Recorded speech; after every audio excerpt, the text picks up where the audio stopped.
हम लोग बात करने वाले थे ट्रेसपास, अतिचार पे। इससे पहले हम लोगों ने बात की थी अतिचार पे, और वो अतिचार किसके प्रति था? शरीर के प्रति। शरीर के प्रति अतिचार हम लोगों ने देखा था, और उसमें क्या कहा गया था कि अतिचार शरीर के प्रति तब तक नहीं हो सकता जब तक इंटेंशनल एक्ट ये ना हो। और शरीर के प्रति अतिचार के तीन प्रारूप, तीन प्रकार ये हम लोगों ने देखे थे। पहला शरीर के प्रति अतिचार ये कौन सा था? बैटरी, असाल्ट, हमला और संप्रहार। और शरीर के प्रति अत्याचार का तीसरा प्रकार था मिथ्या कारावास। और तीनों प्रकारों में हम लोगों ने देखा था कि शरीर के प्रति अत्याचार ये इंटेंशनल एक्ट इसी से हो रहा था। दो मुकदमे देखे थे हम लोगों ने, लेटांग वर्सेस कूपर और फाउलर बनाम लाइनिंग। फाउलर बनाम लाइनिंग हाउस ऑफ लॉर्ड्स इससे डिसाइडेड था, और फाउलर बनाम लाइनिंग इस मुकदमे में लॉर्ड डिप्लॉक ने इस आधार पर मुकदमे में वाद कारण का अभाव यह माना था, क्योंकि वादी ने अपने वाद कारण के उल्लेख में यह स्पष्ट ही नहीं किया था कि उसे प्रतिवादी के द्वारा जो चोट पहुंचाई गई गोली की, वो नेग्लिजेंटली पहुंचाई गई या आशयपूर्वक पहुंचाई गई। इसलिए उन्होंने कहा था कि यह तय नहीं हो पा रहा कि यह मामला हमले का है या उपेक्षा का। और फिर आपका, क्योंकि उपेक्षा अनइंटेंशनल ये होती है, और उन्होंने कहा था कि अगर आप किस पर शरीर के प्रति अतिचार के हमला का जो प्रकार है उस पर, या संप्रहार का जो प्रकार है उस पर अपना मामला आधारित करना चाहते हैं, तो कृत्य जिससे हमला या संप्रहार का होना ये आप कहते हो वो कैसा होना चाहिए? इंटेंशनल। और आपने तय बताया ही नहीं कि उपेक्षा पर आप अपने वाद कारण को आधारित कर रहे हो या इंटेंशनल एक्ट है। आप आशयपूर्वक क्षति जो पहुंचाई गई आपको उसकी शिकायत कर रहे हो, या नेग्लिजेंटली एक्ट से जो पहुंच गई उसकी कर रहे हो। इस आधार पर फाउलर बनाम लाइनिंग में यह तय किया था लॉर्ड डिप्लॉक ने कि जो शरीर के प्रति अत्याचार हमला या संप्रहार के स्वरूप का होगा वो आशयपूर्वक किए गए कृत्य के माध्यम से ही संभव है, इसके अलावा संभव नहीं है। इसी बात को कोर्ट ऑफ अपील ने कहा था किसमें? लेटांग वर्सेस कूपर में। और लेटांग वर्सेस कूपर में भी उन्होंने कहा था कि उपेक्षा और हमला और संप्रहार ये एक साथ नहीं हो सकते, क्योंकि हमला और संप्रहार ये शरीर के प्रति अत्याचार के प्रकार हैं, और उपेक्षा ये अनइंटेंशनल होती है। जब ये अनइंटेंशनल होती है तो उपेक्षा और शरीर के प्रति अत्याचार एक साथ हो ही नहीं सकता, क्योंकि एक अनइंटेंशनल एक्ट है और एक इंटेंशनल एक्ट है। कुल मिलाकर फाउलर वर्सेस लाइनिंग और लेटांग वर्सेस कूपर से ये इस्टेब्लिश हो गया था कि अगर शरीर के प्रति अत्याचार इसका मामला है तो वह इंटेंशनल एक्ट इसी से संभव है। आशयपूर्वक किए गए कृत्य के बिना शरीर के प्रति अत्याचार के जो अपकृत्य हैं, चाहे वो किसी भी प्रकार के हों, चाहे हमले के प्रकार के हों, चाहे संप्रहार के प्रकार के हों, और चाहे मिथ्या कारावास इस प्रकार के हों, ये इंटेंशनल एक्ट के बिना संभव नहीं। ये बात इस्टेब्लिश होकर आ गई थी। तो शरीर के प्रति अत्याचार ये इंटेंशनल एक्ट है, और भूमि के प्रति अत्याचार ये अनइंटेंशनल एक्ट से भी होगा। This is the basic difference. ठीक है, in between trespass against the human body and trespass, ठीक है, इन द लैंड। भूमि में अत्याचार और शरीर के प्रति अत्याचार, दोनों के बीच मुख्य जो भिन्नता है वो मुख्य भिन्नता इसी आधार पर की जाती है कि वो यानी शरीर के प्रति अत्याचार आशयपूर्ण कृत्य इसी से होगा, और भूमि के प्रति अत्याचार ये इसे करने के लिए आशयपूर्ण कृत्य की कोई आवश्यकता ये नहीं है। हमारी जो बेसिक समस्या है, बेसिक प्रॉब्लम है, as a student of law, जब हम अत्याचार इसकी बात करना शुरू करते हैं तो हमें यह समझ में आने में दिक्कत होने लगती है कि अत्याचार यानी क्या। जब अत्याचार यानी क्या इस पर हम विचार करते हैं तो अत्याचार का अर्थ एक बार हम विस्तृत अर्थों में, इन ब्रॉड टर्म्स, हम अत्याचार को परिभाषित करने की कोशिश ये करते हैं। और जब अत्याचार को इन ब्रॉड टर्म्स परिभाषित किया जाता है तब ऐसे सारे अकृत्य और अपराध जो कि समाज के कानून के खिलाफ, प्रकृति के कानून के खिलाफ और समुदाय के कानून के खिलाफ किए जाएं, ये सब अत्याचार का गठन करते हैं, सारे के सारे अत्याचार। लेकिन हमारे जो अध्ययन की विषय वस्तु है ट्रेसपास एज ए टॉर्ट, यहां पर अत्याचार अकृत्य के रूप में, तो अत्याचार अकृत्य के रूप में, ठीक है, 3 प्रकार का माना गया है, या यूं कहें 3 प्रकार के अत्याचार को ही वाद योग्य कार्यवाही के रूप में अकृत्यात्मक विधि में स्वीकार किया गया है। क्योंकि आपको याद होगा सामंड कहता है कि यह अकृत्यों की विधि है। अकृत्यों की विधि है यानी यह ऐसी विधि है जो मान्यता प्राप्त अपकृत्यों के संबंध में उपचार उपलब्ध कराती है और उन्हीं को अपकृत्य की संज्ञा, अपकृत्य कहकर पुकारती है। यद्यपि सामान्य भाषा में अपकृत्य का अर्थ, ठीक है, नैतिक गलत इससे भी लिया जा सकता है। जब सामान्य बोलचाल की भाषा में हम अपकृत्य का अर्थ निकालने की कोशिश करते हैं तो सामान्य बोलचाल की भाषा में अपकृत्य का अर्थ गलत से है, गलत कृत्य से है। वो नैतिक रूप से गलत है, वो विधिक रूप से गलत है, इससे कोई फर्क नहीं पड़ता सामान्य बोलचाल की भाषा में। लेकिन जब हम कानून की भाषा में बात करते हैं तो ऐसे गलत कृत्य जिन्हें दीवानी विधि ने संरक्षण योग्य समझा है उन्हें हम अपकृत्य के रूप में, ठीक है, यानी विधिक अपकृत्य के रूप में जानते हैं।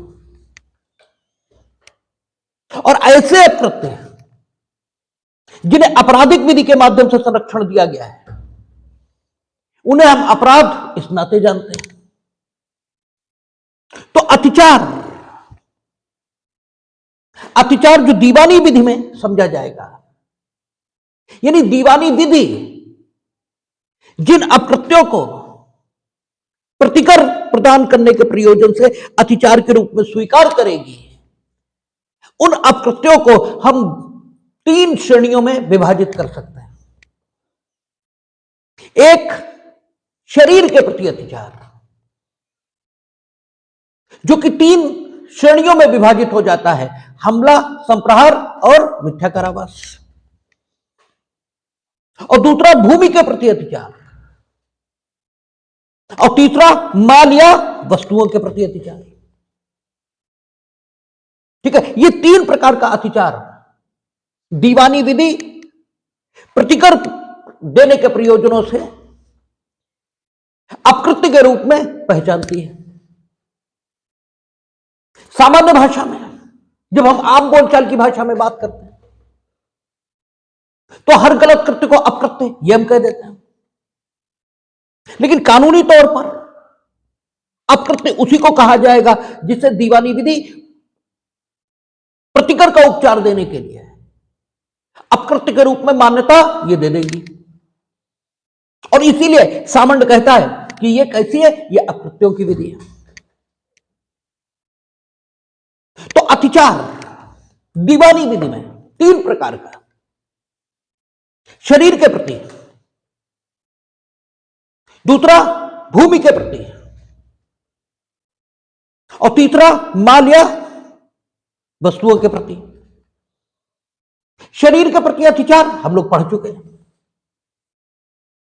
और शरीर के प्रति अत्याचार और भूमि के प्रति अत्याचार, इसके बीच बेसिक डिफरेंस हम लोगों ने देखा था। शरीर के प्रति अत्याचार इंटेंशनल एक्ट, ये इससे हो रहा, और भूमि के प्रति अत्याचार ये अनइंटेंशनल एक्ट, इससे भी होगा। यही मुख्य अंतर है। तो शरीर के प्रति अत्याचार चूंकि हम पढ़ चुके हैं, अब हमारे अध्ययन की विषय वस्तु है भूमि के प्रति अत्याचार। हमें देखना पड़ेगा कि भूमि के प्रति अत्याचार यह है क्या, भूमि के प्रति अत्याचार किया गया ये माने कब, भूमि के प्रति अत्याचार किया गया ये कब मानते हैं, जबकि भूमि जिसके आधिपत्य में है, आधिपत्य इसकी अंग्रेजी पोजीशन है, जिसे सामान्य भाषा में आप कब्जा ये भी कहते हो। अत्याचार जो अकृत्य के रूप में दीवानी विधि, अत्याचार भूमि के प्रति अत्याचार जो दीवानी विधि अकृत्य के रूप में जानती है, उस अकृत्य में क्या होता है, उस अकृत्य में मुख्य बात जो होती है वो क्या होती है कि प्रतिवादी वादी के कब्जे के अधिकार, उसके आधिपत्य का जो अधिकार है, उसमें कोई विघ्न या बाधा ये डालता है, उसमें कोई इंटरप्शन ये पैदा करता है, उसमें कोई रुकावट पैदा करता है, या उसका आधिपत्य या कब्जे का जो अधिकार है उस पर आक्रमण ये करता है। इसके उदाहरण जैसे किसी के कब्जे, इसमें विघ्न ये डाला कैसे जाता है, जब आप उसकी भूमि पर प्रवेश करें, ठीक है, उसकी इच्छा के बिना, इच्छा के बिना मीनिंग देयर बाय उसकी अनुमति के बिना आप उसकी भूमि पर प्रवेश करें, यह कब्जे में हस्तक्षेप का उदाहरण है। आप कब्जे में विघ्न डाल रहे हैं, आप उसकी भूमि पर खुद प्रवेश कर सकते हैं या अपने जानवरों को प्रवेश करा सकते हैं। मीनिंग देयर बाय आप उसकी भूमि पर प्रवेश ये विभिन्न तरीकों से कर सकते हैं, तरीका आप कोई अपना लें, लेकिन अगर उसके कब्जे में आप विघ्न ये पैदा करते हो तो आप भूमि के प्रति अत्याचार ये कर रहे हो। यानी भूमि के प्रति अत्याचार ये है क्या, अगर दो लाइन में बोले, अगर आपसे कहा जाए भूमि के प्रति अत्याचार, इसे परिभाषित करिए दो सेंटेंस में, तो भूमि के प्रति अत्याचार आधिपत्य या कब्जे में उत्पन्न किया गया विघ्न है, या आधिपत्य या कब्जा बनाए रखने का जो अधिकार है उस पर आक्रमण है। यानी अगर आप किसी को बेकब्जा करने का प्रयास उसकी कब्जे की भूमि से कर रहे हो तो भी आप अत्याचार कर रहे हो, और जब आप उसकी भूमि पर कोई ऐसी चीज प्रविष्ट करा रहे हो या स्वयं आप प्रवेश कर रहे हो जिससे उसे उसके कब्जे में विघ्न ये पैदा हो रहा है, तो भी आप अत्याचार ही कर रहे हो। और यहीं पर आपको यह समझ लेना चाहिए, जो अक्सर आपसे इंटरव्यूज उसमें पूछा जाता है कि अत्याचार और उत्ताप इसमें फर्क क्या है। अत्याचार कब्जे में विघ्न है या कब्जे के अधिकार पर आक्रमण है, जबकि उत्ताप या न्यूसेंस ये कब्जे में जो चीज है उसके उपभोग में बाधा ये पैदा करना है। जब आप कोई ऐसा काम करते हो जिससे जो वस्तु किसी के कब्जे में है उसके उपभोग में बाधा ये पैदा हो, तो आप न्यूसेंस ये क्रिएट कर रहे हो। तो आपका कृत्य न्यूसेंस की श्रेणी इसमें आएगा। और जब आपके द्वारा जो विघ्न पैदा किया जाए वो डायरेक्ट हो, प्रत्यक्ष हो, यानी कब्जे, इसका सुखपूर्ण उपभोग यही ना हो पाए, तब आपके द्वारा किया गया कृत्य अतिचार की श्रेणी का है। और अतिचार और उत्ताप, इसका अंतर महत्वपूर्ण है। अतिचार और उत्ताप का अंतर इस दृष्टिकोण से महत्वपूर्ण है कि अतिचार जो अपकृत्य है वो कैसा है, एक्शनेबल पर से। अतिचार की कार्यवाही में क्षति को साबित करने की कोई जरूरत ये नहीं है। अतिचार हुआ और आप क्षतिपूर्ति के अधिकारी हैं। अतिचार से कोई क्षति यह भी हुई है, ठीक है, तो स्थिति क्या बनेगी, तो आप विशेष क्षतिपूर्ति इसके अधिकारी, यानी बढ़ी हुई क्षतिपूर्ति इसके अधिकारी। अदरवाइज अतिचार किसका उदाहरण है, इंजूरिया सिने डेमनम, वो इंजूरिया सिने डेमनम का उदाहरण है। यानी विधि क्षति की कल्पना अतिचार के किए जाने मात्र से करेगी, उसके लिए किसी अलग से क्षति का होना यह जरूरी नहीं है। जबकि न्यूसेंस जो इंजूरिया सिने डेमनम का उदाहरण नहीं है। न्यूसेंस तभी एक्शनेबल बनेगा जबकि क्षति हो जाए। क्षति यानी उस सूरत की क्षति, कष्ट, पीड़ा, हानि ये हो, उपभोग में बाधा ये पड़े। आपसे जो उदाहरण दिए जाते हैं इंटरव्यूज में, अक्सर यही उदाहरण पूछा जाता है। एलएलएम के हमारे वायदा में हमारे एग्जामिनर ने हमसे यही पूछा था। वो तो पूछा था, आप ये बताओ कि पड़ोसी की भूमि पर पेड़ लगा है, उसकी पत्तियां आपकी जमीन पर है, ये अतिचार है या उपताप? ये प्राइवेट न्यूसेंस। अच्छा, न्यूसेंस जब हम लोग पढ़ेंगे तो देखेंगे एक पब्लिक न्यूसेंस है, प्राइवेट न्यूसेंस है। पब्लिक न्यूसेंस तब तक एक्शनेबल नहीं बनती जब तक कि वादी को विशेष क्षति ये ना हुई हो। लेकिन प्राइवेट न्यूसेंस अगर क्षति हो गई तो मुकदमा लाया जाएगा, ठीक है। तो प्राइवेट न्यूसेंस का ये उदाहरण है या नहीं, ये अतिचार का उदाहरण है या प्राइवेट न्यूसेंस का? तो चूंकि पत्तियां मेरी जमीन में आ जाने से हमारे जमीन के सुखपूर्ण उपभोग में कोई बाधा नहीं पड़ी है, इसलिए अतिचार है। ये प्राइवेट न्यूसेंस नहीं है। हां, पेड़ की जड़ें आकर मेरे मकान की नींव को कमजोर कर दें, अब मकान के उपभोग में बाधा है, अब उसमें क्षतिकारक प्रभाव उपभोग पर पड़ रहा है, उपभोग में संकट है, अब ये प्राइवेट न्यूसेंस बनी।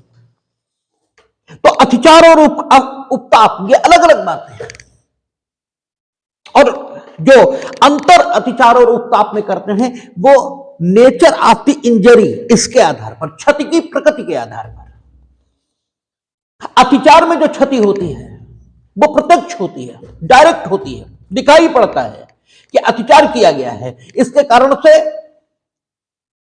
आदमी अपनी जमीन पर कब्जा बनाए रखना ये उसे कठिन हो जाता है। उसकी कब्जे बनाए रखने में जो आसानी है वो कठिनाई में बदल जाती है, प्रत्यक्ष रूप से दिखाई देगा। और उपताप में यह हो सकता है कि संपत्ति का उपभोग करने की जब नौबत आए तब क्षति बाधा या क्षोभ ये कारित हो, उससे पहले कोई क्षति बाधा या क्षोभ कारित ही ना हो। उपताप चलता रहेगा, कोई क्षति बाधा या क्षोभ नहीं। लेकिन संपत्ति का उपभोग करने की स्थिति आई तब क्षति बाधा या क्षोभ हो रहा है। मोटे तौर पर आप ये समझ लें, अत्याचार और उत्ताप के बीच जो अंतर है वो नेचर ऑफ इंजरी के आधार पर है। विस्तार से क्लियर तब होगा जब न्यूसेंस इसे भी पढ़ा देंगे और दोनों को कंपेयर करेंगे। मोटे तौर पर अभी हम लोग अत्याचार पर बात कर रहे हैं, यानी ट्रेसपास पर बात कर रहे हैं। तो ट्रेसपास है क्या? आधिपत्य या कब्जे के जो आधिपत्य या कब्जे का जो अधिकार है उस पर आक्रमण या उसमें विघ्न। इसका उदाहरण क्या है? जैसे आदमी को बेकब्जा करने का प्रयास ये कर रहा, संपत्ति को सीधे नुकसान ये पहुंचा रहे हो, अब संपत्ति को सीधे नुकसान पहुंचाओगे, ठीक है, तो उसके कब्जे के अधिकार को, ठीक है, मानने ये थोड़ी कर रहे हो आप। भूमि में अत्याचार, भूमि में अत्याचार, भूमि में अत्याचार, इसका मतलब क्या हुआ? भूमि का जो कब्जेदार है उसके कब्जे में या तो आप विघ्न पैदा कर रहे हो या उसके कब्जे के अधिकार पर आक्रमण ये कर रहे हो। और अत्याचार करने के लिए यह आवश्यक नहीं है कि बल का प्रयोग किया जाए, आवश्यक नहीं है कि बल का प्रयोग किया जाए, किया भी जा सकता है। अत्याचार करने के लिए यानी भूमि के प्रति अत्याचार, इसे करने के लिए अत्याचार जब हम बोल रहे हैं तो आप भूमि के प्रति अत्याचार इसे समझ लेंगे। भूमि के प्रति अत्याचार करने के लिए बल की जरूरत नहीं है, जरूरत नहीं है। इसका मतलब यह नहीं हो जाता कि बल का प्रयोग कर दिया गया तो भूमि के प्रति अत्याचार ये खत्म हो गया, नहीं। वो एक विशेष तथ्य हो गया और उसके कारण से वादी हो सकता विशेष क्षतिपूर्ति इसका अधिकारी हो जाए। जो क्षतिपूर्ति की धनराशि है उस पर फर्क ये डालेगा, लेकिन बल इस अत्याचार को गठित करने के लिए एक आवश्यक तत्व ये नहीं है। बल इसकी जरूरत नहीं है, ठीक है। आप किसी विशेष क्षति को कारित करो अत्याचार के माध्यम से, इसकी भी जरूरत नहीं है, ठीक है।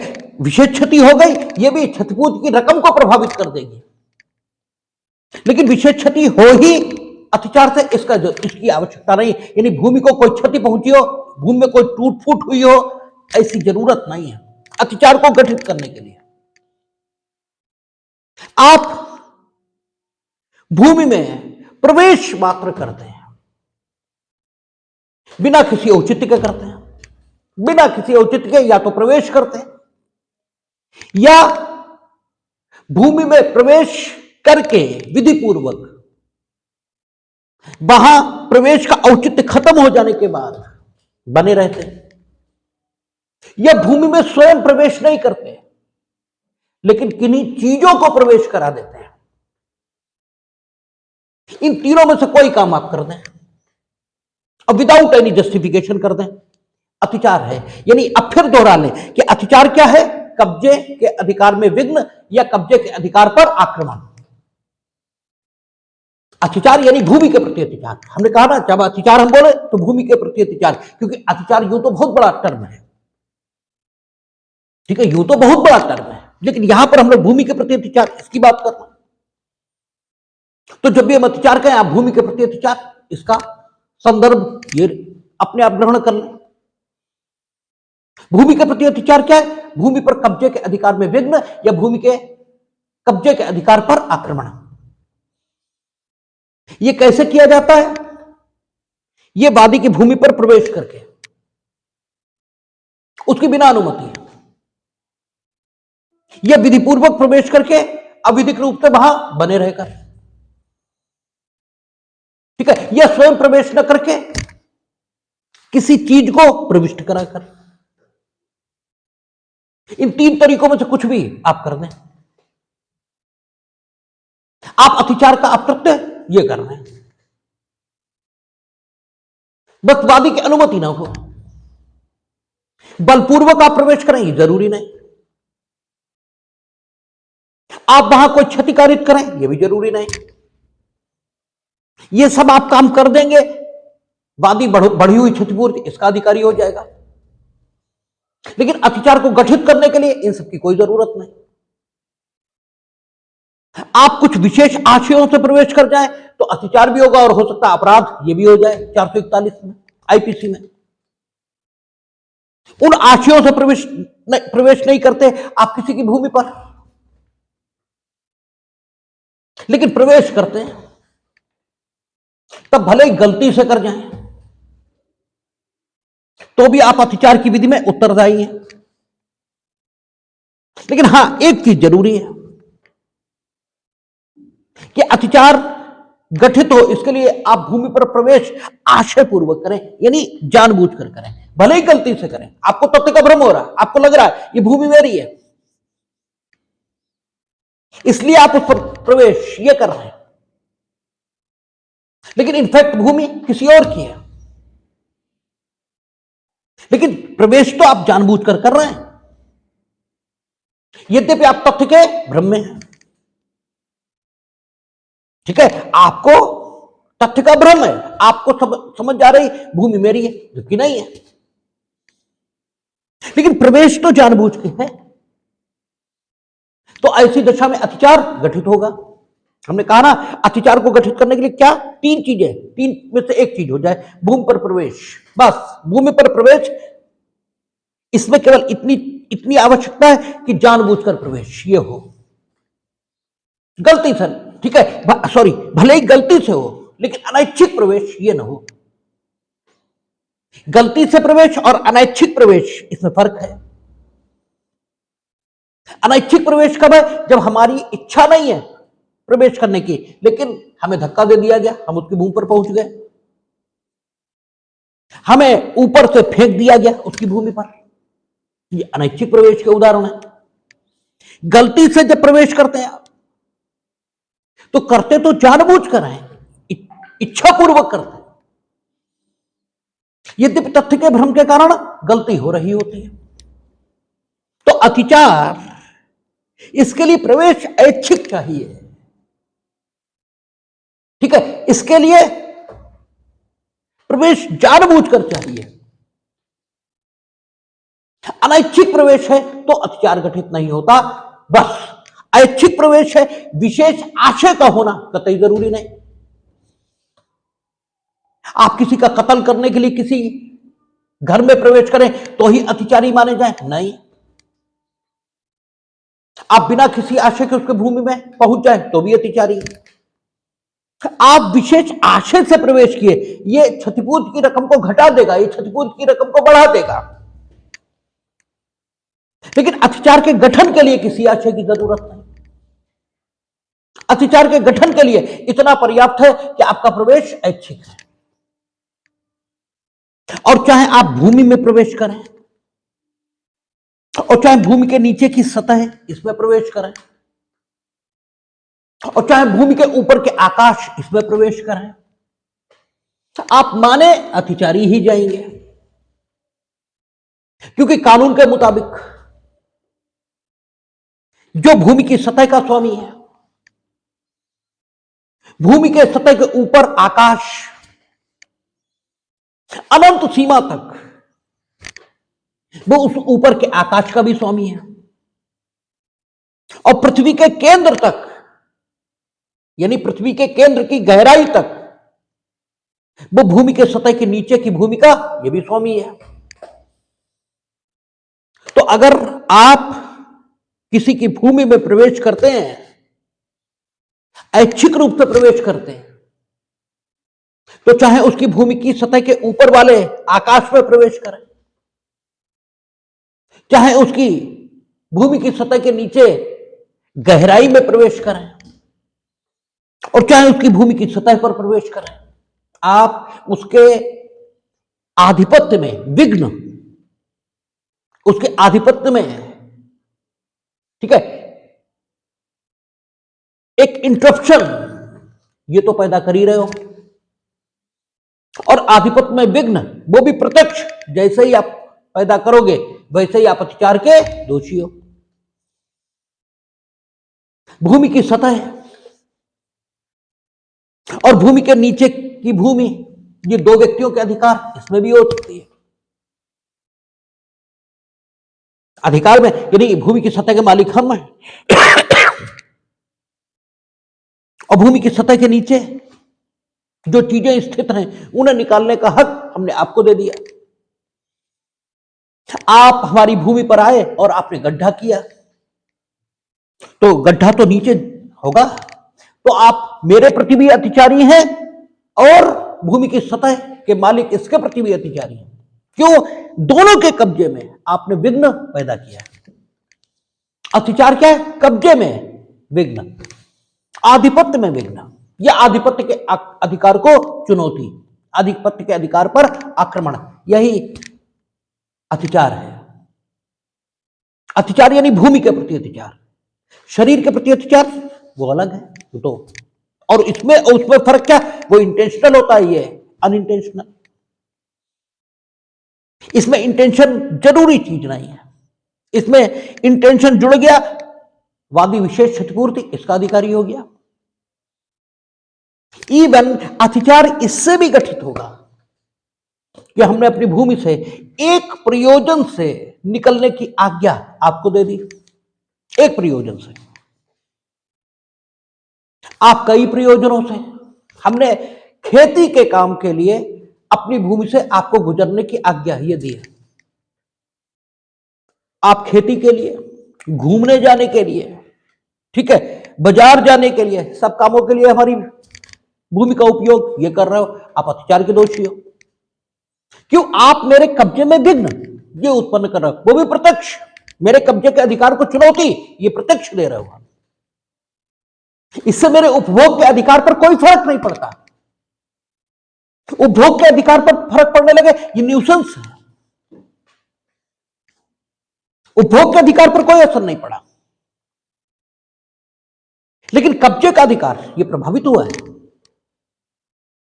आप मेरी भूमि पर एक मिनट के लिए भी ऐच्छिक तौर पर आ जाओगे, आपने मेरी भूमि पर प्रवेश किया, आप अत्याचार के दोषी हो। इवन यहां तक है कि आपने मेरी भूमि का अधिक उपयोग कर लिया, तो भी आप अत्याचार के दोषी हो।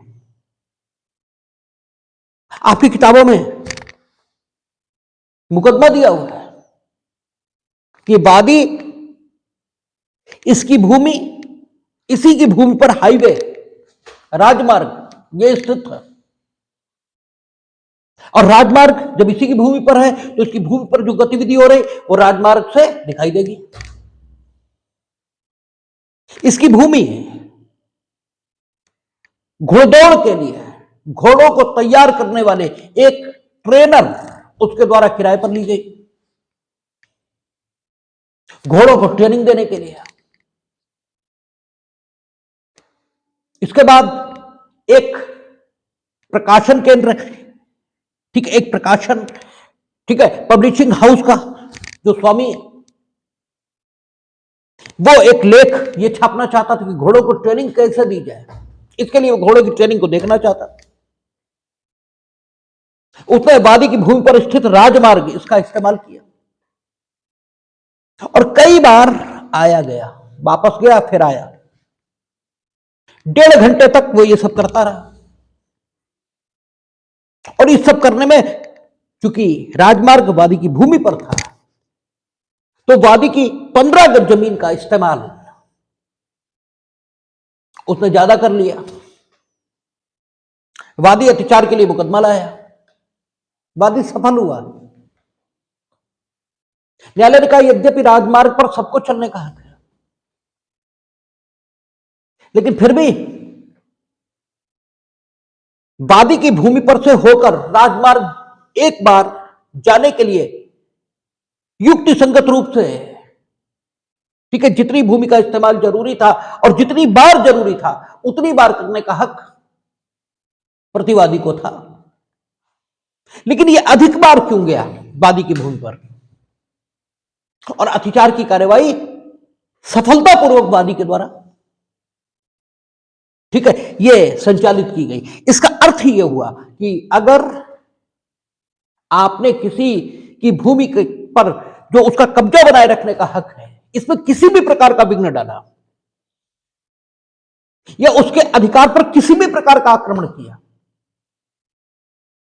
तो यह अतिचार को गठित करेगा। और इसका सबसे लोकप्रिय उदाहरण कौन सा है? जब आप वादी की भूमि पर प्रवेश करते हो, आपने कितनी देर के लिए प्रवेश किया, किस उद्देश्य से प्रवेश किया, ये सब बातें क्षतिपूर्ति के बिंदु पर सुसंगत हैं, किंतु अतिचार के गठन के लिए इनकी कोई जरूरत नहीं। ये तो भूमि पर प्रवेश करके, अब आप भूमि पर वैलिडली प्रवेश किए हो। अतिचार का दूसरा प्रकार यह भी है कि आप भूमि पर वैलिडली प्रवेश किए, काम खत्म हो गया, फिर भी आप भूमि पर उसके बने हो, तो भी आप उसके कब्जे के अधिकार में हस्तक्षेप ये कर रहे हो या उसके अधिकार को चुनौती ये दे रहे हो, ये भी अतिचार को गठित कर देगा। विदाउट एनी जस्टिफिकेशन, कोई न्यायोचित आपके पास नहीं, या तो जस्टिफिकेशन हो कोई, जैसे आप कहो हमें विधि से प्राधिकार प्राप्त है इनकी भूमि पर जाने का, भाई हम डिग्री का निष्पादन करना चाहते हैं, ये निर्णित नहीं है, आदेश 21 हमारे यहां है सीपीसी में, ठीक है, वो प्रवेश का अधिकार हमें देती है, हमने प्रवेश किया तो ठीक है।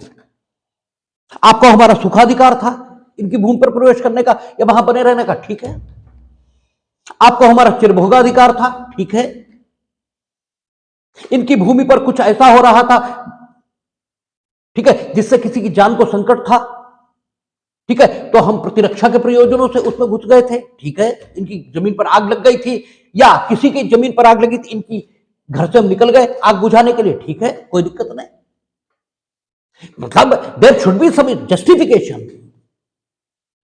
इनकी भूमि पर कोई न्यूसेंस ये पैदा हो रही थी, सांप आ गया था, हमारी घर में घुस जाता, इसलिए हम घुसे थे, ठीक है, but without any justification you have entered on the land of the plaintiff. अब आप कितनी देर रहे, ये तो क्षतिपूर्ति के बिंदु पर देखेंगे। आप घुसे ना, या वायलेंटली घुसे, प्रयोजन खत्म हो गया, आप सांप हटाने घुसे थे, सांप हट गया, फिर काहे रुके थे, अब भी अतिचार है। अब आप खुद न घुसे, आप खुद नहीं जा रहे, लेकिन रचनात्मक प्रवेश कर रहे हैं। रचनात्मक प्रवेश कैसे होता है? उसकी जमीन पत्थर फेंक रहा हो, और आपसे जो पूछे जाते हैं वो यही पूछे जाते हैं, दूसरे की जमीन पत्थर फेंकना, दूसरे की जमीन पर गोली चलाना, ऐसे कील ठोकना अपनी दीवार में कि उधर निकल जाए, उसकी कब्जे वाली जमीन पर, उसके कब्जे की जमीन पर कुछ रख देना, ये सब उसके आधिपत्य में प्रत्यक्ष विघ्न है। ये सब कुछ उसके कब्जे के अधिकार में प्रत्यक्ष विघ्न है या उसके कब्जे के अधिकार को चुनौती है, और ये सब कुछ अतिचार है। यानी अतिचार कब्जे के अधिकार में विघ्न है, कब्जे के अधिकार में चुनौती है, ठीक है। ये किया किस तरह जाता है? वादी की भूमि पर प्रवेश करके, ऐच्छिक प्रवेश करके, अनैच्छिक नहीं, ऐच्छिक प्रवेश करके, या फिर वादी की भूमि पर वैलिडली प्रवेश करके, प्रयोजन खत्म होने पर भी वहां बने रहकर, और तीसरा रचनात्मक ढंग से वादी की भूमि पर प्रवेश करके। तो रचनात्मक ढंग से यानी आप क्या कर रहे हैं, कोई चीज वादी की भूमि पर भेज रहे हैं, वो चीज विजिबल हो सकती है, जैसे गोली, जैसे पत्थर, जैसे कील, जैसे कोई सामान, वो चीज इनविजिबल हो सकती है, जैसे धुआं, जैसे गैस। धुआं तो तब भी विजिबल है, गैस ये विजिबल नहीं होती। अब गैस तब भी वो अपनी जमीन पर कैसे रहेगा? अभी शाहजहांपुर में आप लोग देखते हैं उस चौक में बदबू आ रही, क्या है? अतिचार। अतिचार की कार्रवाई होगी। जब आप कंपनसेशन मांगने जाएंगे, अगर उस व्यक्ति का पता लग जाए जो रिस्पॉन्सिबल है उसके लिए, तो आप काहे में कार्रवाई करेंगे? ट्रेसपास। ये अलग बात है कि आपको मालूम ही नहीं कि आप काहे में कार्रवाई करेंगे, ठीक है, ये एक अलग बात है। आप कार्रवाई करेंगे लेकिन आपको मालूम नहीं है, क्योंकि वो क्या कर रहा है, आपके कब्जे की भूमि पर, ठीक है, इनविजिबल चीज ये भेज रहा है, जिससे आपके कब्जे के अधिकार में विघ्न ये पड़ रहा है। विघ्न का मतलब यही थोड़ी तुम घर छोड़ के भाग जाने के लिए विवश हो जाओ। विघ्न का मतलब तो यह है कि सुखपूर्ण कब्जा, सुखपूर्ण भोग भूमि का नहीं हो पा रहा, काफी है। और ये वो व्यक्ति स्वयं तुम्हारी भूमि पर प्रवेश थोड़ी कर रहा है, रचनात्मक ढंग से कॉन्स्ट्रक्टिवली वो आपकी भूमि पर प्रवेश ये कर रहा है। ये भूमि की सतह पर प्रवेश है। अब हमने कहा कि भूमि के ऊपर का आकाश ये भी आप ही का है। भाई भूमि के ऊपर का आकाश ये भी आप ही का है। तो अगर कोई भूमि के ऊपर के आकाश में, आपकी भूमि के ऊपर का जो आकाश है उसमें अगर कोई प्रवेश करता है तो भी अतिचार है, या प्रवेश करता है या कोई चीज भेजता है या वहां बना रहता है तो अतिचार है। इसका उदाहरण जो सामान्य दैनंदिन जीवन में देखने को मिलता है। आपने साइन बोर्ड ऐसे लगाया कि दूसरे की भूमि पर जा रहा है, हवा में है साइन बोर्ड। साइन बोर्ड अक्सर हवा में होते हैं। आपने पहले खंबा अपनी जमीन पर लगा लिया और साइन बोर्ड जो लटकाया वो दूसरे की जमीन पे है, ये अक्सर ही होता है। तो साइन बोर्ड उसके आकाश में है ना, उसके सरफेस पे थोड़ी है, आकाश में है। लेकिन ये क्या है? ट्रेसपास, अतिचार। इस पर मुकदमा आपकी किताबों में है कि साइन बोर्ड ऐसे लगा दिया। जब मुकदमा लाए तो प्रतिवादी कह रहा है ये न्यूसेंस है, ट्रेसपास नहीं है। अब अगर न्यूसेंस हो जाए तो वो ये साबित नहीं कर सकता क्योंकि वो वहां रहता ही नहीं है। भाई हमारा प्लॉट पड़ा है, हमारा प्लॉट पड़ा है, प्लॉट पे तुमने ठीक है साइन बोर्ड लटका दिया, अब हम बाहर रहे थोड़ी रहे। उपभोग में कोई बाधा या आ नहीं रही, उपभोग में बाधा नहीं आ रही तो न्यूसेंस के लिए मुकदमा नहीं आएगा। इसीलिए न्यूसेंस का तर्क लिया जा रहा है। अगर ट्रेसपास है तो एक्शनेबल पर से हटेगा। ये कोर्ट ने कहा नहीं, ये विघ्न है कब्जे में, और ये क्योंकि सरफेस के ऊपर का आकाश उसका है, उसमें तुम ला रहे हो, इससे ट्रेसपास है, अतिचार माना जाएगा। यानी अतिचार भूमि पर ही नहीं, आकाशीय अतिचार ये भी हो सकता है। अतिचार का एक उदाहरण आकाशीय अतिचार का भी है। लेकिन आकाश में किस सीमा तक प्रवेश किया जाए तो अतिचार माना जाए, ये भी एक है। क्योंकि आपके सतह के ऊपर आकाश तो अनंत ऊंचाई तक है, तो अगर अनंत ऊंचाई पर हमने कहीं प्रवेश किया है और वो प्रवेश आपकी भूमि के ऊपर के आकाश में है तो क्या अतिचार माने? तो प्रारंभिक जो विधि है वो ये कहती है हां अतिचार है। लेकिन उस समय तक न तो वायुयान बने थे न सैटेलाइट बने थे, इसलिए जो प्रारंभिक विधि है उसके मुताबिक किसी के भूमि की जो ऊपर आकाश है उसमें अनंत ऊंचाई तक भी अगर आप प्रवेश करते हो तो अतिचार है प्रारंभिक विधि के मुताबिक। लेकिन आज की डेट पर यह विधि अच्छी विधि नहीं मानी जाती है। आज के डेट पर आकाशीय अतिचार को जो डिफाइन करते हैं वो ये कि भूमि और उसके ऊपर जो ढांचा आपने बना रखा है उसके सुखद उपभोग के लिए जितनी ऊंचाई तक प्रवेश नहीं होना चाहिए उतनी ऊंचाई तक प्रवेश करना आकाशीय अतिचार माना जाएगा। उसके ऊपर अगर प्रवेश है तो आपके कब्जे में कोई विघ्न ये नहीं पैदा हो रहा, ना आपके कब्जे के अधिकार को कोई आक्रमण कोई चुनौती ये मिल रही, इसलिए वो आकाशीय अतिचार नहीं माना जाएगा। अगर ये परिवर्तन नहीं लाएंगे तो सैटेलाइट ये तो अनंत ऊंचाई पर है और हर बार आपके घर के ऊपर से निकल तो रही है, तो सरकार तो अतिचार के लिए कार्रवाई में देते देते परेशान हो जाएगी प्रतिकर। इसलिए आज की तिथि पर आकाशीय अतिचार किसे मानते हैं? आपकी भूमि, इसके ऊपर बना हुआ ढांचा, इसके सुखद उपभोग के लिए जितना ऊंचाई तक किसी को प्रवेश नहीं करना चाहिए उतनी ऊंचाई तक अगर प्रवेश करता है तो कब्जे के अधिकार में विघ्न और कब्जे के अधिकार को चुनौती ये मानी जाएगी और इसे अतिचार माना जाएगा। अन्यथा इसे अतिचार नहीं मानेंगे। ये आज की डेट पर आकाशीय अतिचार के बारे में निर्धारित हुआ। और हमने कहा अतिचार में डिफेंस क्या है? विधि का प्राधिकार।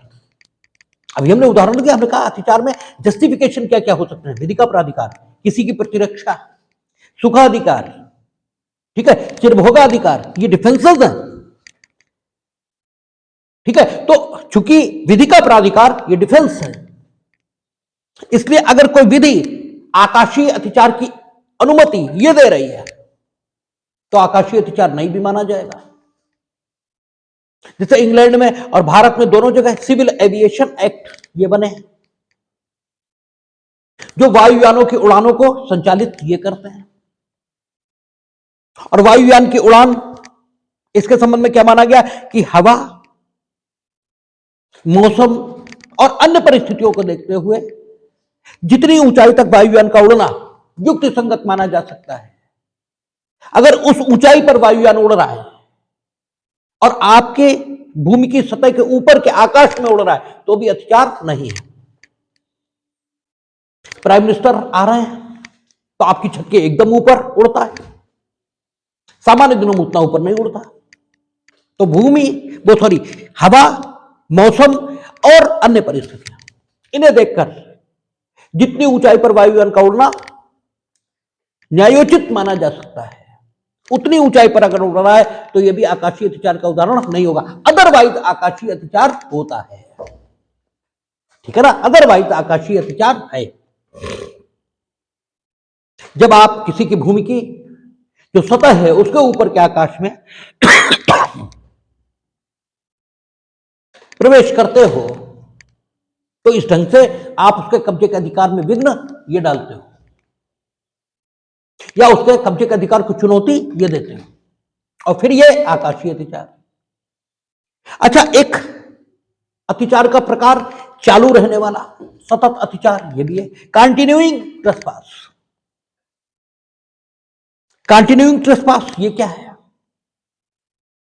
आप किसी की भूमि पर एक बार एक चीज ले गए, फिर उसे वहीं पड़ी रहने दी, तो दिन प्रतिदिन वाद कारण पैदा होगा। कंटिन्यूइंग ट्रेसपास ये है। पहली बार जब वो लाया चीज तो आपको एक वाद कारण उपलब्ध हुआ, और वो वाद कारण काय के लिए? जब वो पहली बार चीज लाया उसके अगेंस्ट अब उसने लगातार पड़ी रहने दी। तो दिन प्रतिदिन अतिचार के लिए वाद कारण, हर दिन नया वाद कारण पैदा हो रहा, और बार बार आप क्षतिपूर्ति ये भी ले सकते हैं। लेकिन आपको भी थोड़ा सावधान रहना चाहिए। अगर बार बार आप क्षतिपूर्ति लेते रहे या उसे वहां से हटाने के लिए आपने सिविल कार्रवाई नहीं की, तो हो सकता है उसे कोई सुखाधिकारी या ऐसी चीज पैदा हो जाए, फिर ये अतिचार नहीं भी माना जाएगा। लेकिन यहां पर मोटे में आप समझ लेंगे अतिचार कंटिन्यूइंग नेचर का भी हो सकता है, लगातार हो रहा हो, ऐसा भी हो सकता है। फिर पशुओं द्वारा अतिचार ये भी हो सकता है।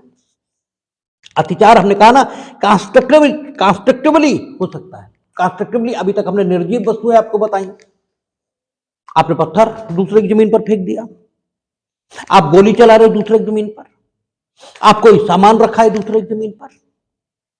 अब सजीव वस्तुओं के माध्यम से जब निर्जीव वस्तुएं भेजकर आप अतिचार कर सकते हो दूसरे की जमीन पर, तो सजीव वस्तुएं भेजकर यह अतिचार क्यों नहीं कर सकते दूसरे की जमीन पर?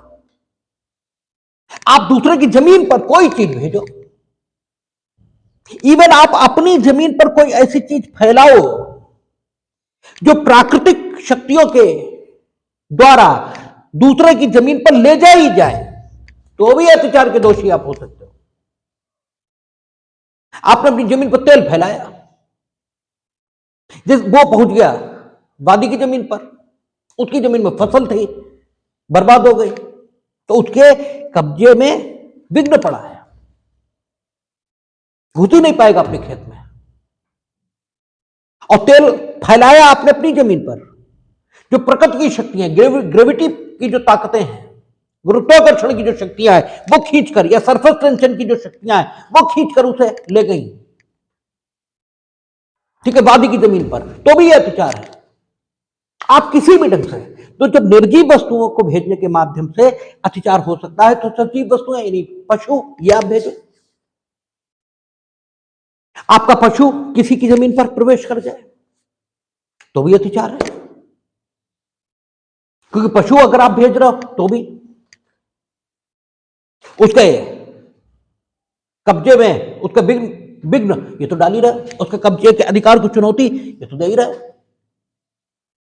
अच्छा, पशुओं के माध्यम से जब अत्याचार किया जाता है तो कुछ विशेष बातें हैं जिन्हें ध्यान वो रखना चाहिए।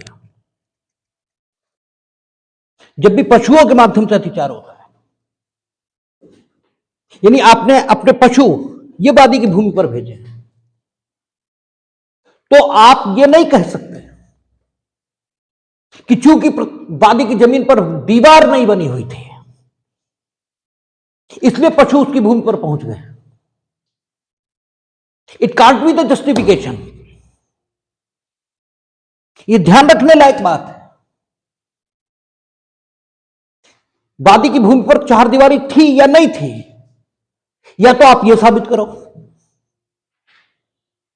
कि किन्हीं कारणों से there was a duty to erect a wall. ये प्लेंटिफ की ड्यूटी थी और उसने अपनी ड्यूटी को डिस्चार्ज नहीं किया, तब तो अगर आपके पशु वादी की भूमि पर गए हैं तो अत्याचार नहीं माना जाएगा। अदरवाइज आपके पशु अगर वादी की भूमि पर गए हैं तो अत्याचार माना जाएगा।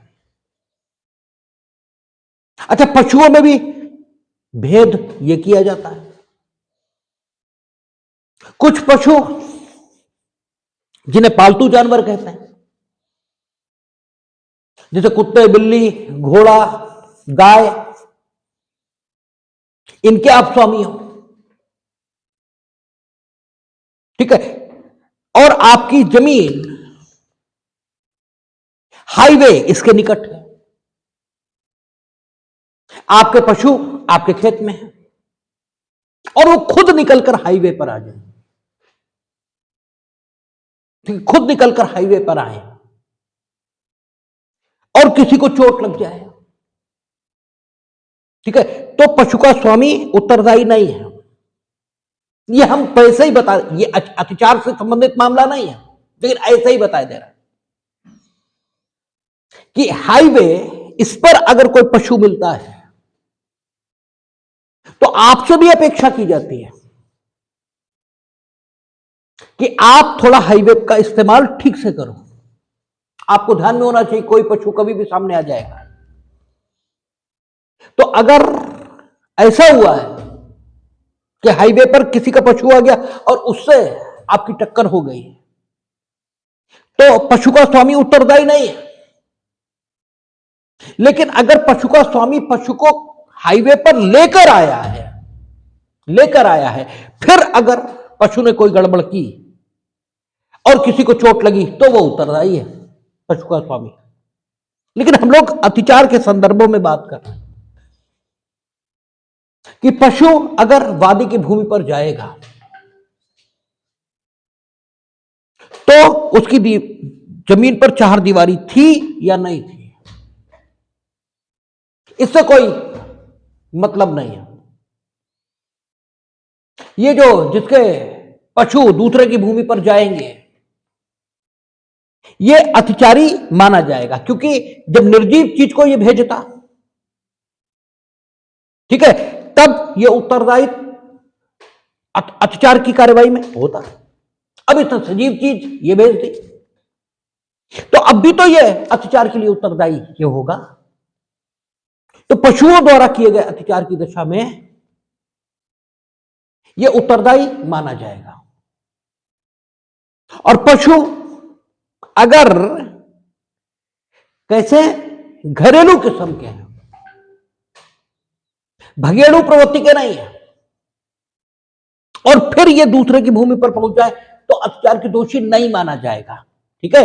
लेकिन अगर भगेड़ू प्रवृत्ति का ज्ञान था प्रतिवादी को, पशु की भगेड़ू प्रवृत्ति का ज्ञान था और यह भी ज्ञान था कि नुकसान पहुंचा सकता है, और इन्होंने कोई ध्यान नहीं दिया, इनके ध्यान न देने के कारण वो वहां पहुंच गया, तो कुछ नहीं सुना जाएगा। इनका दायित्व तो है और ये वादी की क्षतिपूर्ति करेंगे। अत्याचार क्या है?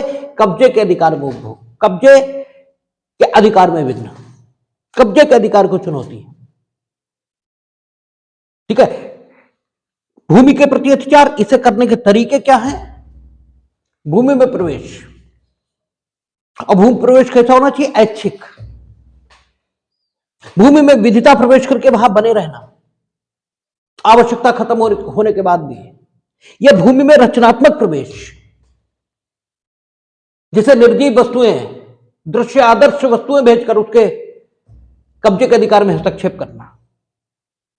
अत्याचार आकाश में भी हो सकता है, आकाशीय अत्याचार यह भी हो सकता है। इसका लोकप्रिय उदाहरण क्या है? दूसरे के जमीन पर साइन बोर्ड का लगा देना। अगर आप वादी की भूमि का अधिक उपभोग करेंगे तो भी अत्याचार यह गठित हो सकता है। जितना उपभोग आपको करना, ठीक है, अधिकृत किया गया है, उससे ज्यादा करेंगे तो भी आप अत्याचार के दोषी ये हो जाएंगे। अत्याचार लगातार चालू रहने वाला यह भी हो सकता है, और अत्याचार पशुओं के माध्यम से गठित हो यह भी हो सकता है। कुल मिलाकर अत्याचार यह है क्या? दूसरे के कब्जे के अधिकार में उपभोग, वो दूसरे कब्जे के अधिकार में विघ्न, जो दूसरे के कब्जे के अधिकार को चुनौती। इसे देने का तरीका क्या होता है? वादी की भूमि पर प्रवेश करके,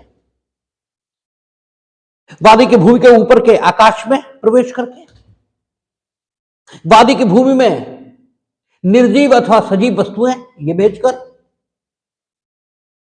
ठीक है, ये लगातार किया जा सकता है, ये एक बार किया जा सकता है,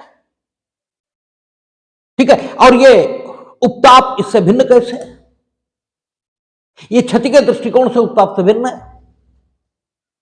उपताप के अपकृत्य में जो क्षति होती है वो उपभोग, इसमें कठिनाई, उपभोग में विघ्न इसके रूप में होती है। और अत्याचार में जो आपका विघ्न पड़ता है वो सीधे सीधे प्रत्यक्ष कब्जे में पड़ता है।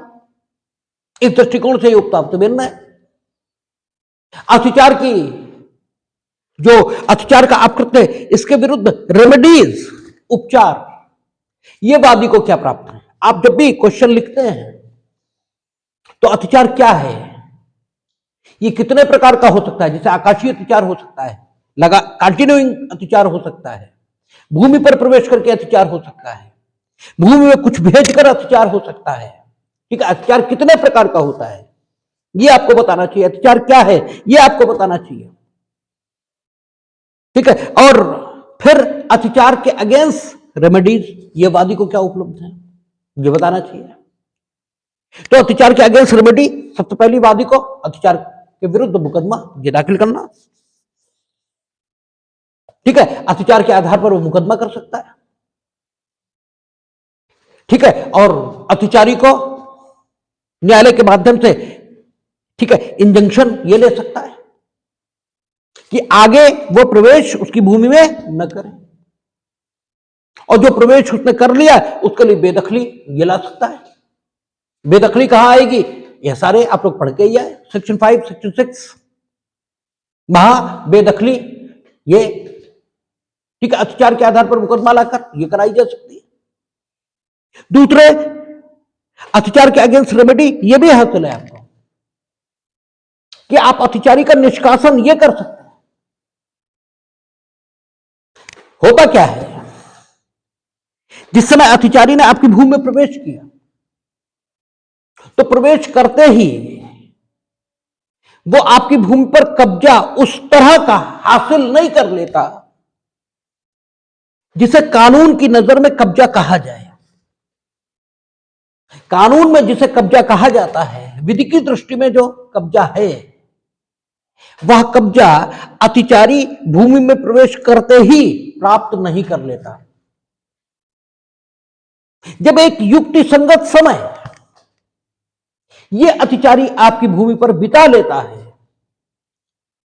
तब वह उस कब्जे को हासिल कर लेता है आपकी भूमि पर, जिसे कानून में कब्जा कहा जाता है। और वह युक्ति संगत समय कितना हो, जितने समय तक ठहरे रहने के आधार पर अतिचारी विधि की दृष्टि में कब्जा हासिल कर ले, यह तथ्य का प्रश्न है। और तथ्य के प्रश्न को आप जानते हैं, साक्ष्य की सहायता से यह साबित किया जाता है, यानी न्यायालय के समक्ष यह साबित किया जाएगा कि अतिचारी कब्जे में आ चुका था या नहीं। और अगर अतिचारी कब्जे में आ चुका था तो अतिचारी को निष्कासित करने के लिए कानून की प्रक्रिया, इसका सहारा लिए बिना उसे बेदखल करने का कोई हक आपको नहीं है। आपने उसे बेदखल किया तो सेक्शन 6 में वो कब्जे की रिकवरी ये कर लेगा। सेक्शन 6 एसआरए में, हिंदुस्तान की बात कर रहा हूं, क्योंकि सेक्शन 6 एसआरए में आपने पढ़ा था कि वहां ये देखा ही नहीं जाएगा कि कब्जा किस अधिकार के नाते था। वहां सिर्फ इतना देखा जाएगा कि कब्जा था उसके पास या नहीं, और आपने विधि की प्रक्रिया से उसे बेदखल किया या नहीं, सिर्फ इतना। लेकिन हां, यह तय है कि अतिचारी जैसे ही भूमि पर प्रवेश करता है, वैसे ही वो उस तरह का कब्जा हासिल नहीं कर लेता भूमि पर जिस तरह का कब्जा कानून कब्जा मानता है, उस तरह का कब्जा हासिल नहीं कर लेता। वो कब्जा तो उसे काफी दिनों बाद यह हासिल होता है। ठीक है, कितने दिनों बाद या कितने समय बाद उसे वो कब्जा हासिल होगा, यह तथ्य का प्रश्न न्यायालय मानेगा कि हां वो कब्जे में था। उससे पहले जब तक कानून की नजर में उसके पास कब्जा आ जाए, आपको अपनी भूमि से अतिचारी को निष्कासित कर देने की, ठीक है, ये उपचार ये आपको उपलब्ध है वादी के प्रति।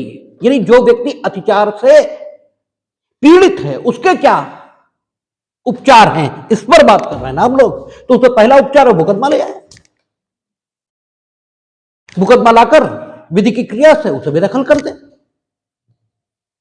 दूसरा उपचार उसके पास है कि मुकदमा ना लाए, बल्कि जब तक उसका कब्जा विधि की दृष्टि में कब्जा न हो तब तक उसे ताकत से बेदखल कर दे। ठीक है, ताकत से बेदखल कर दे, लेकिन उसे चोट पहुंचाने का कोई हक नहीं है, या उसे कोई सांपत्तिक हानि ये पहुंचाने का कोई हक नहीं है। आप ताकत से वैसे बेदखल कर दो, खींच के बाहर कर दो, कोई दिक्कत नहीं।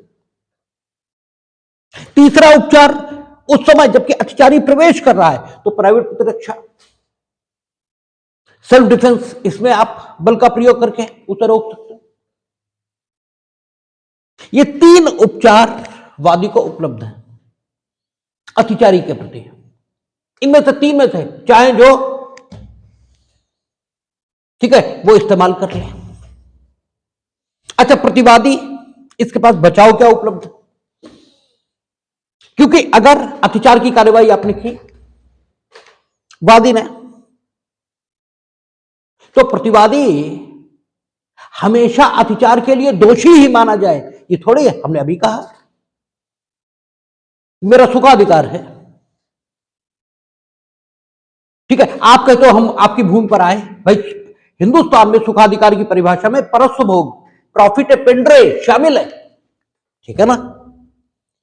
हिंदुस्तान में जब हम लोगों ने इंडियन ईजमेंट एक्ट पढ़ा था तो सेक्शन 4 जो ईजमेंट को परिभाषित कर रहा था, उस सेक्शन 4 में ईजमेंट में क्या क्या शामिल उन्होंने माना था? प्रॉफिट पेंड्रे, परस्व भोग और सुखाधिकार, दोनों। इंग्लैंड में परस्व भोग और सुखाधिकार इसे अलग अलग माना था। और परस्व भोग में क्या था? वादी की भूमि पर जाकर, वादी की भूमि पर कोई चीज जो मौजूद है उसे ले आने का अधिकार, यह परस्व भोग ये माना गया था। इसे प्रॉफिट पेंड्रे ये कहा गया था। तो प्रॉफिट पेंड्रे ये भी तो सुखाधिकार हिंदुस्तान में माना जाएगा। यानी आपकी भूमि पर अगर मौजूद किसी चीज को लेने का हक ये हमें है, तो उस चीज को लेने के लिए जब हम जाएंगे तो आपकी भूमि पर ही। आप कहोगे अतिचारी हैं हम, और अगर हम अतिचारी हैं तो 1 मिनट के लिए भी आपकी भूमि पर नहीं आ सकते। आए हैं तो हमें प्रतिकर ये देना पड़ेगा। लेकिन अगर मेरा सुखाधिकार है प्रॉफिट पेंड्रे के स्वरूप का, तो हम थोड़े अतिचारी हैं। तो सुखाधिकार इसे प्लीड करना डिफेंस के तौर पर यह डिफेंडेंट का हक है। और अगर वो इसे प्लीड करता है डिफेंस के तौर पर और इसे साबित कर ले जाता है, क्योंकि 102 में सबूत का भार तो ठीक है उसके ऊपर भी आएगा, वो भी सबूत देने का ठीक है उसे भी तो मौका मिलेगा। तो वो अगर सफलतापूर्वक डिफेंस को साबित कर देता है मेरा सुखाधिकार था इनकी भूमि पर जाने का, तो प्रतिकर के अधिकारी थोड़े हो तुम, क्योंकि अत्याचार ही नहीं होगा, ये डिफेंस है सुखाधिकार। अत्याचार की कार्यवाही में अत्याचार की कार्यवाही में दूसरा डिफेंस वादी को क्या अवेलेबल होता है, चिरभोगाधिकार। आपको मालूम है सेक्शन 15 है ईजमेंट एक्ट में, सेक्शन 15 ये चिरभोगाधिकार इसकी व्याख्या करता है। आप किसी की भूमि पर मार्गाधिकार, प्रकाश का अधिकार आदि आदि 20 साल तक सुखपूर्ण खुलेआम शांतिपूर्वक ये उपभोग कर लोगे तो आपको वो अधिकार चिरभोगाधिकार के रूप में ये प्राप्त हो जाएगा। हमें मार्गाधिकार आपकी भूमि पर प्राप्त हो गया चिरभोग से, ठीक है, चिरभोग से चिरभोगाधिकार के रूप में हमें मार्ग का अधिकार आपकी भूमि पर प्राप्त हो गया। काहे का अत्याचार, ठीक है, हमें चिरभोगाधिकार है। तो सुखाधिकार, चिरभोगाधिकार, विधि का प्राधिकार, इस पर सेमायने का एक मुकदमा है आप लोगों की किताबों में, सेमायने का। सेमायने के मुकदमे में वही निर्धारित है जो आदेश 21 सीपीसी हमारे यहां कहता है, यानी डिग्री के निष्पादन में, क्योंकि सिविल कार्रवाई है ना, डिग्री के निष्पादन में अगर घुसने का हक या किसी कानून के मुताबिक किसी को किसी जैसे गिरफ्तारी करने के लिए घुस रहा है पुलिस वाला, धारा 47 में बंद स्थान में अगर प्रविष्ट हुआ है कौन, वारंटी, ठीक है, तो घुसने का अधिकार है, तो अत्याचारी थोड़ा ही है। तो विधि का प्राधिकार अगर प्राप्त है, यानी सुखाधिकार, चिरभोगाधिकार, विधि का प्राधिकार ये प्राप्त है, अनुमति प्राप्त है, हमें लाइसेंस मिला हुआ है, ठीक है, यह भी डिफेंस से वादी का कि अगर अनुमति और लाइसेंस इसे वो साबित कर ले जाता, काहे बात का अत्याचार। प्रतिरक्षा के प्रयोजनों से, भाई किसी की रक्षा करना है, कहीं आग लगी हुई है पड़ोस के मकान में, आपकी भूमि से हम होकर जा रहे हैं, तो गलत क्या कर रहा है भाई, गलत क्या कर रहा है, ठीक है, कोई इसमें गलती नहीं है। तो प्रतिरक्षा यह भी एक डिफेंस है जो प्रतिवादी को अवेलेबल रहेगा। इसके अलावा उपताप, न्यूसेंस, इसका उपशमन, यानी जो मेरे लिए न्यूसेंस हो सकता है, मेरे लिए नहीं, डिफेंडेंट यानी प्रतिवादी के लिए, प्रतिवादी अगर यह साबित कर देता है कि वादी की भूमि पर कुछ ऐसा था जो उसके लिए न्यूसेंस हो सकता है, तो न्यूसेंस के शमन के लिए वो वादी की भूमि पर जाता है, कोई अत्याचार नहीं। तो अत्याचार क्या है, अत्याचार किस किस प्रकार से हो सकता है, ठीक है, अत्याचार इसमें उपचार क्या है, और अत्याचार इसमें डिफेंसेस क्या है, ये सब आप लिखेंगे। और फिर क्षतिपूर्ति ये काहे के लिए मिलेगी अत्याचार में, तो अत्याचार में जो क्षतिपूर्ति मिलती है वो काहे के लिए कि आप दूसरे के कब्जे के अधिकार में जो हस्तक्षेप कर रहे हो, जो विघ्न डाल रहे हो, या उसके कब्जे के अधिकार को जो चुनौती दे रहे हो आप, इसके कारण से संपत्ति में जो कीमत, संपत्ति की जो कीमत है उसमें जो कमी आ रही है, उस कमी के बराबर क्षतिपूर्ति यह मिलेगी। भाई आप जब किसी के कब्जे के अधिकार में विघ्न डालोगे या उसके कब्जे के अधिकार में, ठीक है, चुनौती देने का काम यह करोगे, तो उसकी संपत्ति की कीमत ये तो गिरेगी। तो संपत्ति की कीमत में जो गिरावट होगी वो क्षतिपूर्ति के रूप में मिलेगी। अच्छा, आपने किराएदार के कब्जे के अधिकार में यह विघ्न डाला, और आपने स्वामी इसके कब्जे के अधिकार में जो विघ्न डाला, तो क्षतिपूर्ति की धनराशि अलग अलग होगी। यानी क्षतिपूर्ति की धनराशि प्रथमतः कब्जे के अधिकार में डाले गए विघ्न के आधार पर संपत्ति में या संपत्ति की कीमत में आई जो कमी है उस कमी के बराबर की धनराशि होगी। और यह धनराशि कब्जे के अधिकार का जो हक है, ठीक है, वो जिस अधिकार के नाते आ रहा है उसके आधार पर भी अलग अलग हो सकती है। यानी संपत्ति के कब्जे का अधिकार अगर स्वामी के नाते था तो क्षतिपूर्ति की धनराशि ज्यादा, और किराएदार के नाते या पट्टेदार के नाते या बंधकदार के नाते अगर संपत्ति के कब्जे का हक था तो स्वामी के मुकाबले कम क्षतिपूर्ति की धनराशि यह भी दी जा सकती है। क्षतिपूर्ति की धनराशि आपने अतिचार किस प्रयोजन से किया, किस आशय से किया, इससे भी प्रभावित होगी। आपने कोई अपराध करने के लिए अतिचार किया और आपने बिना किसी आशय के अतिचार किया, लेकिन तथ्य के भ्रम में हम ये समझते थे ये मकान मेरा है, बाई चांस चले गए, ठीक है, अनैच्छिक प्रवेश हो गया। अगर कोई शराब भी पिए था तो था तो अनैच्छिक प्रवेश, था तो गलती से ही, तो जो प्रतिकर की रकम होगी, और एक चोरी करने के लिए तुम घुस गए तो अपराध तो कर ही रहे हो, अपराध तो है ही है, ठीक है, लेकिन सिविल में मुकदमा ये भी लाया है वो, ठीक है, तो आप विशेष आशय से घुसे तो यह आशय क्षतिपूर्ति की धनराशि को बढ़ा सकता है। तो अतिचार क्या, ठीक है, और बड़े में बात कर लें तो अतिचार क्या, यानी विस्तृत अर्थ में अतिचार क्या है, समाज, प्रकृति या समुदाय के कानून का उल्लंघन। फिर कानून में अतिचार, ठीक है, यानी सिविल विधि में अतिचार, यह कितने प्रकार का, 3 प्रकार का। शरीर के प्रति अत्याचार, भूमि के प्रति अत्याचार और माल या वस्तुओं के प्रति अत्याचार। भूमि के प्रति अत्याचार ये क्या, तो कब्जे में हस्तक्षेप, ये कब्जे के अधिकार पर आक्रमण। ये किस तरह होता है, भूमि में प्रवेश करके।